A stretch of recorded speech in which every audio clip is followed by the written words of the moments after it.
Alright, so areas is obviously one of the big applications of integration.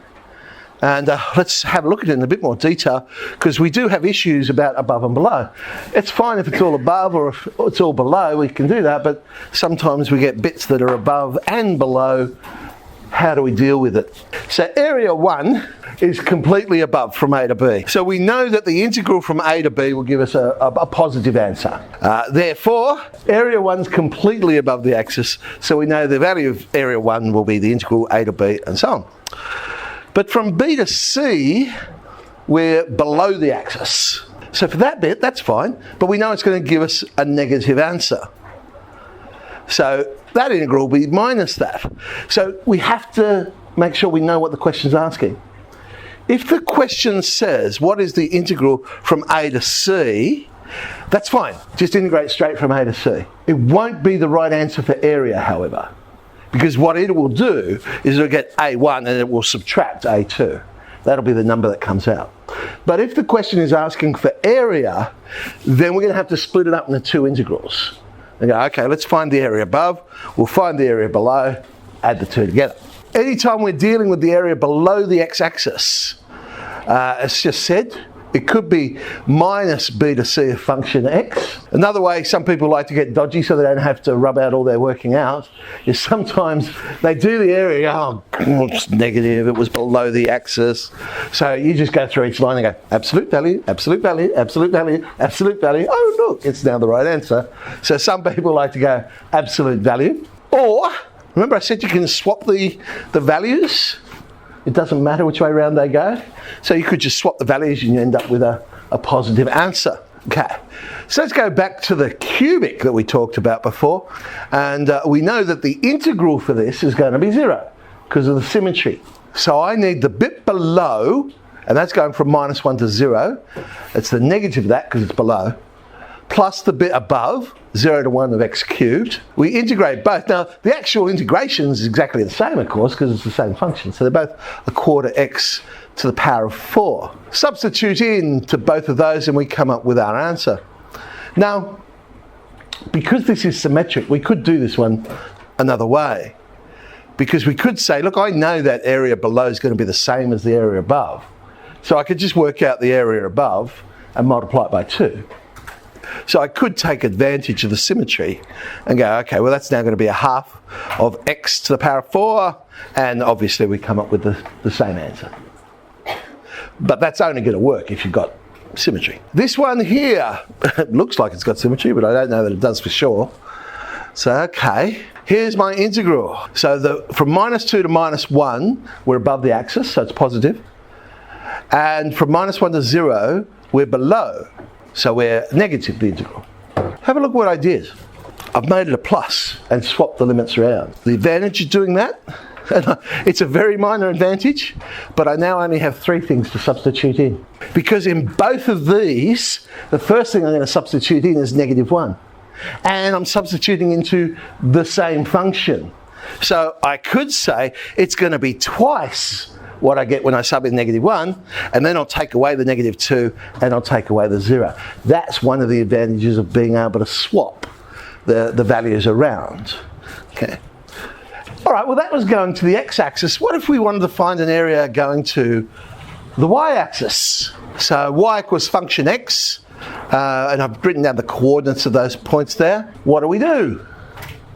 Well, everything now is going to be with respect to y.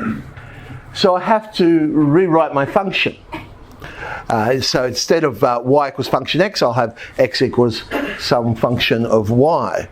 Then we'll use the y coordinates to sub in instead of the x coordinates, but other than that, it's exactly the same. So the area will be going from c to d, because I've got to use the y values of our new function gy to y. So how do we remember this? It's very, very easy. If we're going to find an area that's going to dx axis, then it's dx. And if we're finding an area that goes to the y axis, then it's the y. Okay? Simple, hey? Okay, so let's find an example. We're going to find the area of this parabola to the y-axis, going from an x value of 1 and an x value of 2. So it's y equals x to the power of 4. I've got to make x the subject. y to the power of a quarter. I'm going to need the y values rather than the x values, and they'll be 1 and 16. But now it's just the same. Add 1 to the power over the power. So we get 4/5 y to the 5/4. Or is this going to be a nice one? Can you find the 4 through to 16? 2 to the power of 4 is 16, isn't it? Oh, good. That does substitute in nicely. And we end up with just 124 on 5. Okay, what about if we want to trap an area between two curves? So there's function x, and we get some other function g of x. And we want to find the area that's trapped in between these two curves. Obviously, we're going to have to find the points of intersection. That's going to become important. And I'm going to do this to the x-axis. So I want the x-coordinates A and B. And then if you look at this picture, it then becomes quite obvious what we're going to do. If I find the area under the red curve, all I've got to do then is subtract the area under the blue curve, and I'll have the area that I'm looking for. So area under my first curve minus area under the second curve. So function x minus g of x. But our rules of integration say, you know what, we can combine that all into one integral. And so it'll be function x minus g of x dx. Not an issue. Now the wonderful thing about this is it does not matter whether some of it's below the axis, some of it's above the axis. All I've got to do is do the top one minus the bottom one.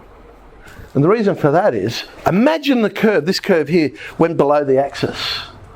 You go, oh, hang on, that's going to be negative, this bit's going to be positive. But from what we've learned about translating curves, I could shift both of those curves, say up, oh, I don't know, pick any number, 1,000 units. So y becomes g of x plus 1,000. And over there, y becomes function x plus 1,000. But now both curves are above the axis. And what would I do? I would then subtract one from the other. Hey, those two 1,000s that I just added on cancel out. And I end up with function x minus g of x again. So when you're trapping it between two curves, you don't have to worry about what's above, what's below, because you could easily fix it with a simple translation. We don't actually do the translation, because we know we're going to end up with function x minus g of x anyway. So all right, let's do the one between x to the power of 5 and y equals x. And notice they've just said the bit in the positive quadrant, because actually, oh, look at that beautiful diagram. Actually, there's two different sections we could be talking about. So they're not interested in both of them, but by symmetry they'd be the same anyway. They just want the bit in the positive. So we're going to find the point of intersection. Hopefully you see that one and go, oh, that's quite easy, what that point of intersection is. But of course, if you don't, just solve them simultaneously. X to the power of 5 equals x. They're either going to meet at 0, -1, or +1. So I'm obviously interested in 0 and +1. So let's do that integration. And by the way, this is where the fudge factor comes in with the absolute values, because I know how you people love drawing diagrams.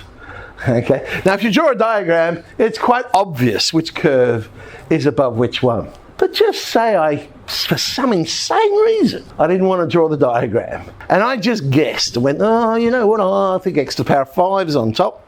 And I went x to the power of 5 minus x. And you go, da-da-da-da. The only difference is you'll get a negative answer. So that's when you go, absolute value, absolute value, absolute value, absolute value.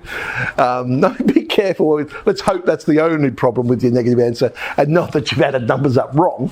But that's a way you can do it without having to rub out everything and do it again. Okay, add 1 to the power over the power. Sub in 1, sub in 0, and we get a third. Here's one from quite an old HSC now, 2002. So they had a parabola and a line, and we've got y equals x minus 4 and y equals x squared minus 4x, intersecting at the points 4 naught, A. I think I'm missing a word there, and A. Find the coordinates of A. We solve them simultaneously. So, okay, x minus 4 equals x squared minus 4x. There's our quadratic. So, yeah, x minus 4, x minus 1 is equal to 0. So, x equals 1, x equals 4. Well, 4 clearly is the one that they've already given me. So, A must be when x equals 1. But they've asked for the coordinates. So, A is the point 1, -3. That also, by the way, helps with our factorisation, if we did need it, because we know 4 was one answer. So when we're looking for two numbers, well, we know one of them is 4. Okay, find the area of that shaded region. So the line was on top. So it's x minus 4 minus the parabola, x squared minus 4x. And you see what I was saying about it doesn't matter that that's below. We can still just go the line minus the parabola. Okay, let's tidy that up so we don't have to integrate those x's twice. And add 1 to the power, over the power, sub in the 4, sub in the 1. And away we go, there we are, 9 on 2. And we are talking about an area, so make sure we put units squared there. Here's a more interesting one. So it's actually got 3 boundaries if you look at this one. You've got the circle, you've got the parabola, but it's not that complete area because we don't want the bit underneath the x-axis. So the x-axis is acting as a third boundary. Now, they're giving us a bit of a hint here by saying, considering the difference of 2 areas, we're going to have to split this up into 2 separate areas.